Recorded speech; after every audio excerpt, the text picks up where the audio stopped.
Time is against us.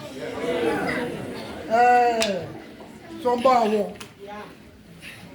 Original being phakathi nomamba ukhona phakathi kwethu umfundi wesithili abefundisi nabalingani babo omama notata nomama uBishop Salizo, sorry mama, ibe ngathi recognize noma banye bebishop nabefundisi abakhoyo phakathi kwethu babonile esikundleni nabapha embekweni naye wonke umuntu utorho lapha embekweni ngelona uNazaretha igama mbolweni mfundisi wami andibheke ngoku ngilicelile igrace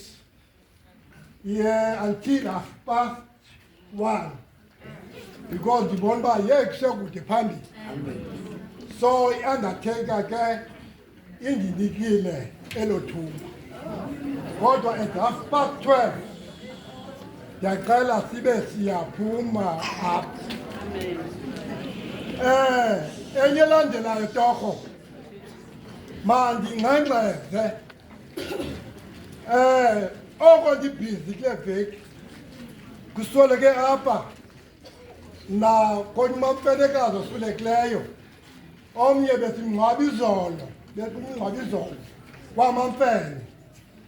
So andayijonga kakuhle iprogram yalapha ekhaya, so ndithe ndayibona this morning ngaphambi uba kukho indawo ezifuna urektifaywa kwalapha kwiprogram. Isithethi samangqabane asikho apha.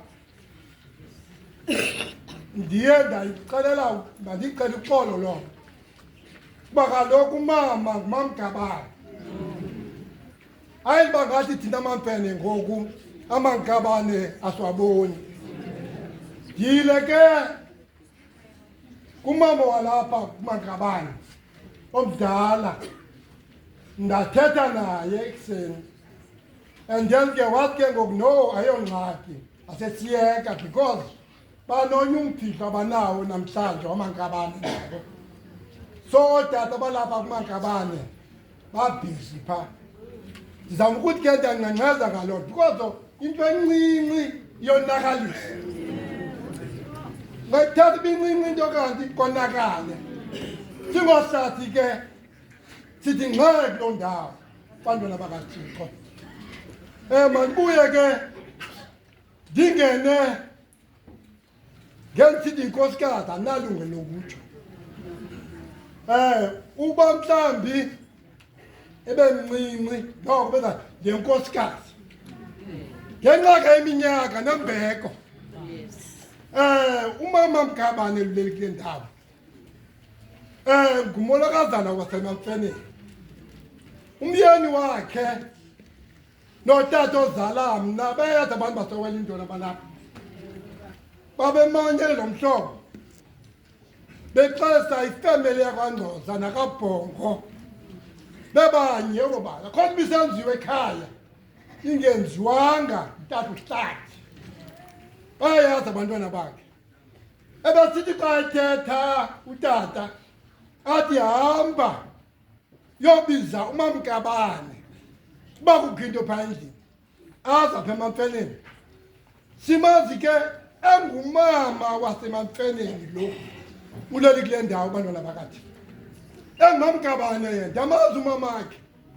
Umntu ke engakhange ndilifumane ithamsanqa lakhe ngutata wakhe. Umamakhe ndimazi ngqo wayithengisa amagwinya umntana wesikolo ndilapha embekweni primary school baleke zothenga amagwinya endlini yakhe ebetha nomamakhe waziyala intombi yakhe le. Ndizama ukuthi ke lo mama usevile umzi wasemamfeneni esibingezothethi. I hope nabantu baseqambe bayamazi lo mama ibingezothethi athi naphaa ke emamfeneni benjalo ibibengomuntu othetha yonke into le abayazi into omakayithethe ngomlomo wakhe ndizama ukuthi ke sifumene umama emzini wasemamfeneni wasikhonza singama nonyaka ngoDisemba bensolusa abantwana bakhe onyana bakhaba bamhlobe badlula besisebenza bona ke kulonyaka ngalo mazwi ke bantwana sakhulula ke mamgabano sinkosikazi sithi kuwe enkosi ngenkonzo othe wasinika yona bambalo abangamakoti namhlanje ayikule minyaka yakho abanye batheke emizini yabo kodwa wena uye wasikhonza yade ngumzizi wokugqibela bathohlakazi hamba kakuhle enkosi Sodase waqala ukulunga Mankabane Majeke Zokaza Mthwembotyi Ntombazana esilinde ngithuba sive emzini wakhe umakhulu ebehlelisene njani nabantu bomzi zinto ezibalulekileyo ezo because xa benokuthetha bendinokuthi it's a man of substance a man of integrity umuntu onyanisekileyo kude kuphela ubomi sisithukile kulawela intoni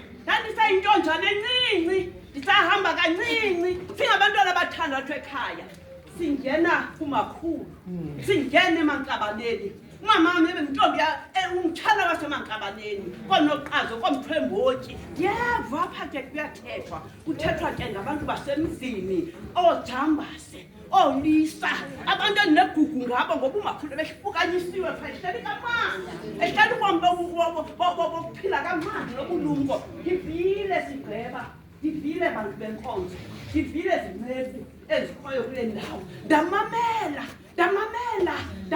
ndabona umakhulu into okokubana ungcwatywa ngesidima nesithozela heyi mani athi xa thetha athi thixo langa lokulunga umakhulu lo bengasekho nempunde na kubazukulwana athethe ngomzila kamakhulu ngoba umakhulu simbonile uhambo lwakhe simbonile ukuhlala kwakuhlelisene nabantu ethule ezolile ethe cwaka ebengathethi kakhulu ebengafani nabantu abalololozayo umakhulu ebehlele emzini wakhe ezolile ndiyeva ndivile xa kuthethwa kwathi umakhulu une-19 nam ndiyanqwenela laa 19 into yokokuba ndingafika kulaa 19 ngoba kaloku umakhulu ethetha ngokuzolileyo xa ethetha nabantu ethetha ngomonde ndesithozela bantu basandekweni nelunda ngani umntu wenu niyamfukamisa niyamthwala umntu wenu nimfukamise nimbonise nimnike isidima nimnike uthando nimbonise ukuthi uyigraduate lo mama uyigraduate lo mama ngoba wenza izinto ezingenziwayo nasidini halala mzontulo halala